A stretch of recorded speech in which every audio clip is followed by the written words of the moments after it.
नमस्कार दोस्तों, आपका स्वागत है आपके अपने चैनल स्टडी वाइन्स ऑफिशियल पर। तो आज की इस वीडियो में हम मौर्योत्तर काल यानी कि मौर्य काल के बाद जिन शासकों ने राज किया उनके बारे में पढ़ेंगे। इससे पहले मैंने मौर्य साम्राज्य तक पढ़ा दिया है। अगर आपने उन वीडियोस को नहीं देखा तो हिस्ट्री की प्लेलिस्ट में जाकर जरूर देख लें।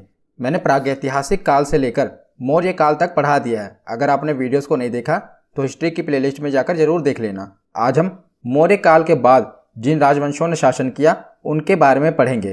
तो पहले हम पूरी थ्योरी को कवर करेंगे और लास्ट में प्रीवियस ईयर क्वेश्चन भी कवर करेंगे।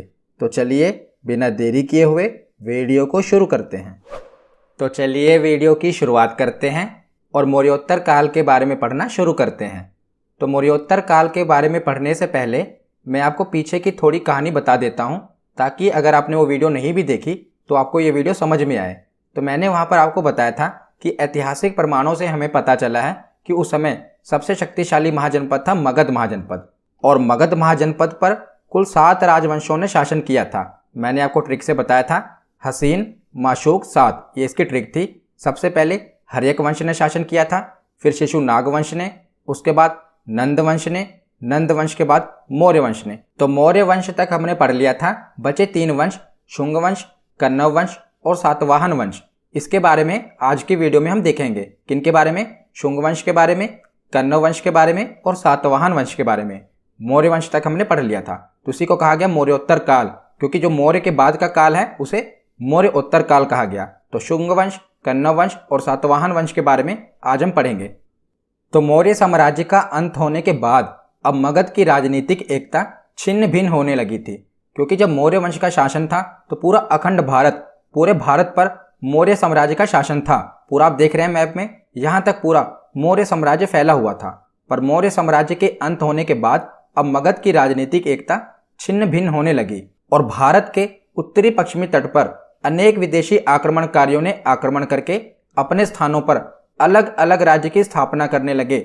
और दक्षिण भारत में भी देखा गया कि अनेक सामंतों ने अपने स्वतंत्र राज्य की घोषणा कर दी।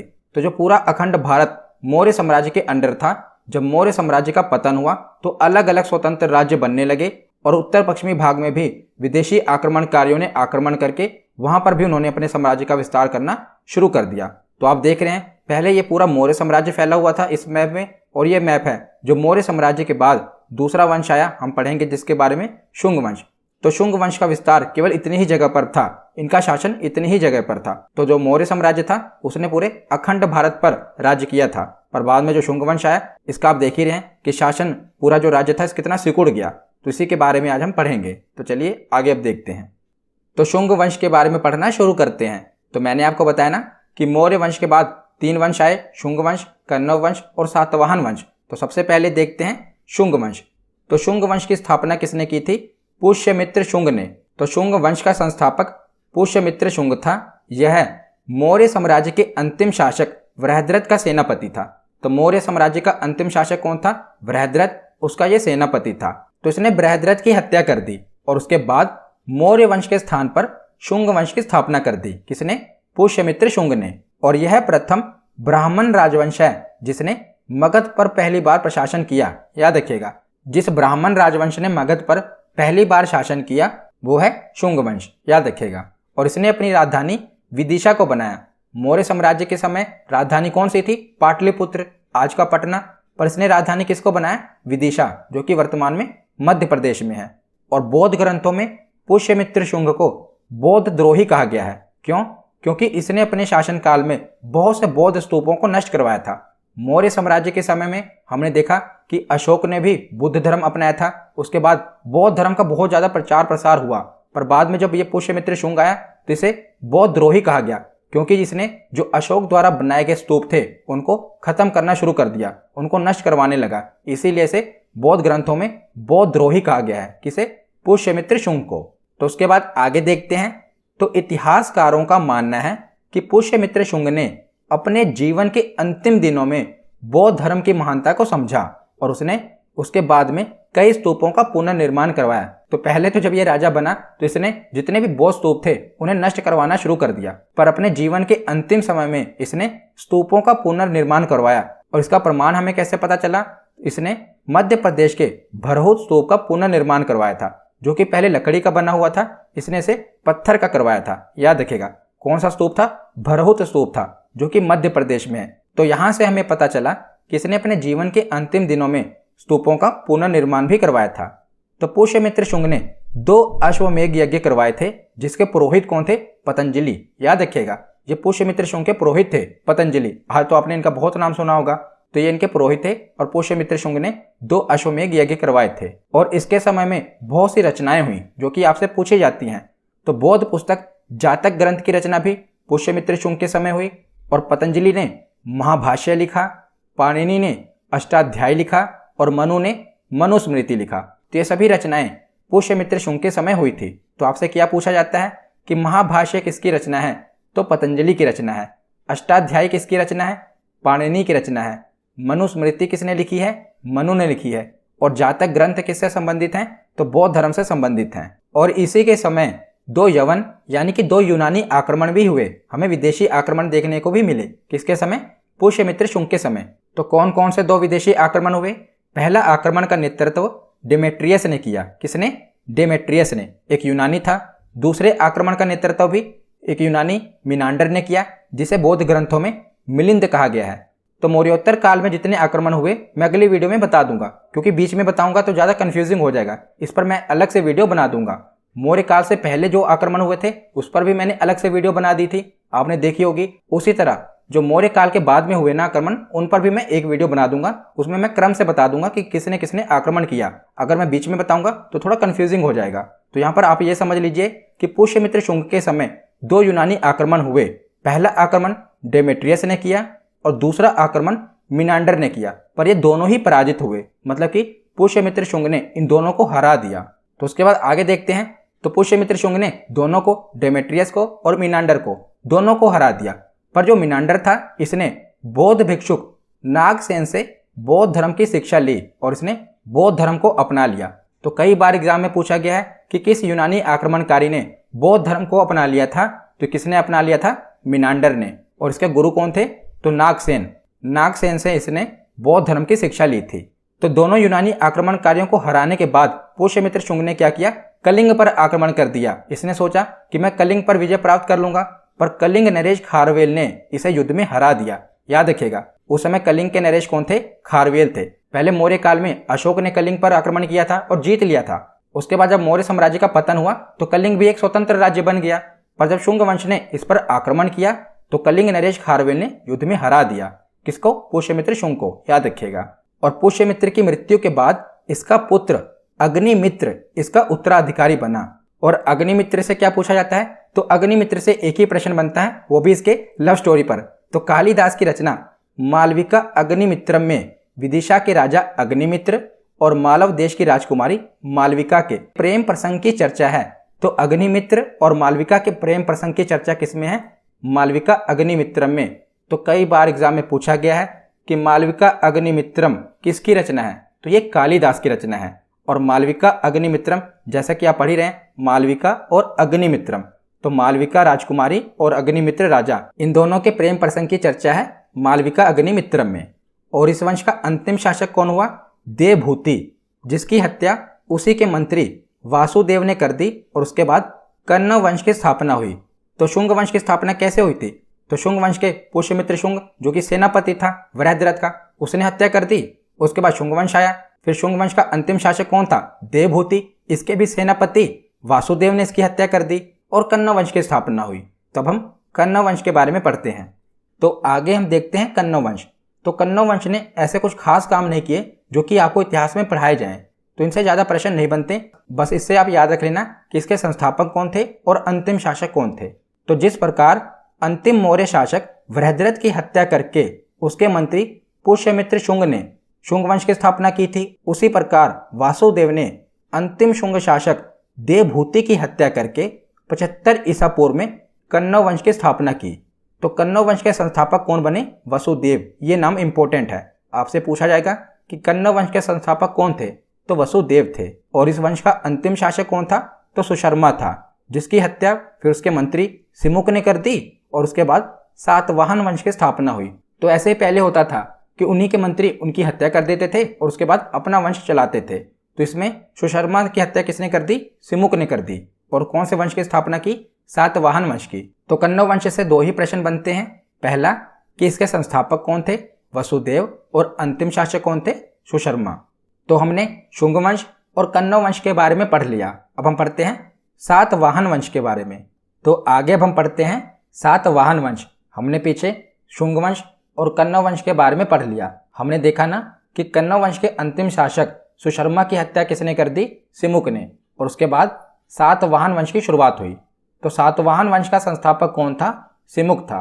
प्रारंभ में यह वंश यानी कि जो सातवाहन वंश था, प्रारंभ में ये महाराष्ट्र के क्षेत्र में फैला हुआ था, किंतु शक वंश के राजाओं ने उन्हें महाराष्ट्र छोड़ने पर विवश कर दिया और उसके बाद ये आंध्र प्रदेश में स्थानांतरित होना पड़ा इन्हें। किन्हें? सातवाहन वंश के शासकों को। इसीलिए इन्हें आंध्र सातवाहन भी कहा जाता है, क्योंकि इन्हें महाराष्ट्र से कहां पर स्थानांतरित होना पड़ा? आंध्र प्रदेश में। इसीलिए इन्हें आंध्र सातवाहन कहा जाता है। तो सातवाहन की राजधानी कौन सी थी? तो महाराष्ट्र का प्रतिष्ठान इनकी राजधानी थी। कौन सी राजधानी थी? प्रतिष्ठान, याद रखिएगा। तो सातवाहन वंश के समय भी अलग अलग स्वतंत्र राज्य बन चुके थे। पहले की तरह जो मौर्य साम्राज्य पूरे भारत में, अखंड भारत में फैला हुआ था, उस तरफ नहीं था। अब सातवाहन वंश आप देख ही रहे हैं कि ये इस वाले क्षेत्र में फैला हुआ था और इसकी राजधानी कौन सी थी? प्रतिष्ठान थी। तो सिमुक की मृत्यु के बाद उसका छोटा भाई कृष्णा, जिसे कान्हा भी कहा जाता है, ये शासक बना। संस्थापक कौन था? सिमुक। पर जब सिमुक की मृत्यु हो गई तो उसके बाद शासक बना कृष्णा और कान्हा के बाद इसका पुत्र शतकर्णी प्रथम शासक बना। इन दोनों शासकों ने कुछ ऐसा काम नहीं किया कि मैं आपको पढ़ाऊं। हाँ, सिमुक ने क्या किया? सातवाहन वंश की स्थापना की, बस यही इंपॉर्टेंट है। कृष्णा या कान्हा ने कुछ ऐसा नहीं किया कि जो हमारे एग्जाम में पूछा जाता है। उसके बाद इनका पुत्र शातकर्णी प्रथम शासक बना। इससे प्रश्न बनते हैं, वो हम देखते हैं। तो शातकर्णी प्रथम यह सातवाहन वंश का पहला महत्वपूर्ण शासक था। शातकर्णी प्रथम की पत्नी नागनिका का नाना घाट अभिलेख प्राप्त होता है। अभिलेख क्या है? आपको पता ही है कि पहले के राजा अभिलेख बनवाते थे ताकि उनके काम लोगों तक पहुंच सके, इसी से वो अपने संदेश भी लोगों तक पहुंचाते थे। तो नाना घाट अभिलेख से हमें शातकर्णी प्रथम की उपलब्धियां पता चली हैं। किससे? नाना घाट अभिलेख से। इंपॉर्टेंट है, अभिलेख याद रखिएगा। कौन सा है? नाना घाट अभिलेख। तो नाना घाट अभिलेख में शातकर्णी प्रथम को महान विजेता व महान शासक बताया गया है। और नाना घाट अभिलेख में उल्लेख मिलता है कि शातकर्णी ने यज्ञ के उपलक्ष्य में ब्राह्मणों को मुद्रा के स्थान पर भूमि दान देना शुरू कर दिया था और भूमि दान का प्रथम अभिलेख का ये प्रमाण है।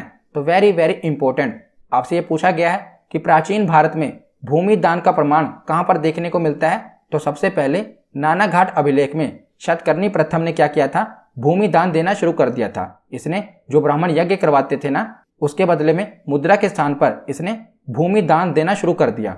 और यहां से एक और प्रश्न बनता है कि जो सामंती व्यवस्था देखने को मिली वो भी यहीं से देखने को मिली।